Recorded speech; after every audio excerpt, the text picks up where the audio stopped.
Halo anak-anak semua, apa kabarnya hari ini? Semoga semuanya dalam keadaan baik ya, amin. Oke, hari ini bareng Bu ini kita akan belajar tentang struktur dari teks diskusi. Nah, apa aja sih struktur dari teks diskusi ini? Yuk kita simak bareng-bareng ya.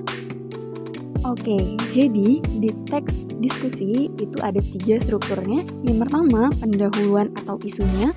Kemudian yang kedua ada argumen, dan yang terakhir kesimpulan. Ini adalah struktur dari teks diskusi. Oke, kita bahas satu-satu. Yang pertama ada pendahuluan atau isunya. Nah, di pendahuluan ini berisi pernyataan untuk membatasi topik, kemudian latar belakang topiknya apa, dan sudut pandang berbeda yang akan dibahas. Nah, jadi ketika kita berdiskusi itu kan pasti ada topiknya. Nah, ini adalah latar belakang kenapa sih kita memilih topik yang mau kita diskusikan. Kemudian, kalau kita mau berdiskusi itu kan nggak boleh melebar kemana-mana ya. Nah, inilah fungsi dari pendahuluan atau isunya. Jadi membatasi topiknya agar tidak melebar kemana-mana topik atau bahasan yang mau kita bahas dalam diskusi. Lalu struktur yang kedua adalah isinya atau inti dari diskusi yang mau kita buat. Nah, ini isinya adalah serangkaian paragraf yang berisi argumen setuju atau tidak setuju yang didukung dengan alasan yang logis dengan mendukung gagasannya. Jadi kalau kita berdiskusi itu kan harus ada argumennya ya. Nah, ini argumennya bisa setuju dan juga tidak setuju. Tapi harus berdasarkan dengan alasan yang logis. Jadi harus ada fakta-faktanya. Lalu menggunakan bahasa persuasif atau bahasa yang mengajak.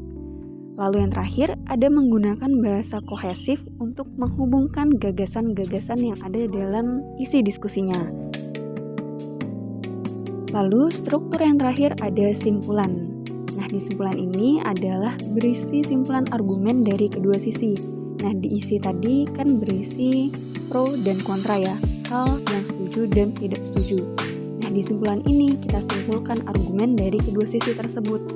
Kemudian, mengevaluasi argumen yang paling efektif.